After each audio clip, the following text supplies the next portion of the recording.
Quelques secondes de silence sur le lieu où l'un de leurs collègues a été tué hier soir.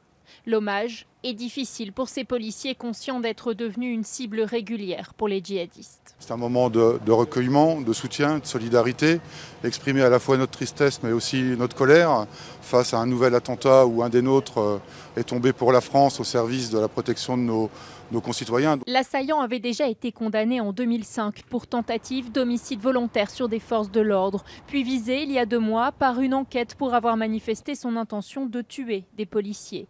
Les syndicats de police se disent consternés. Un petit peu de dégoût, de dépit, parce que c'est l'éternel, c'est le cliché type. À chaque fois, c'est la même chose.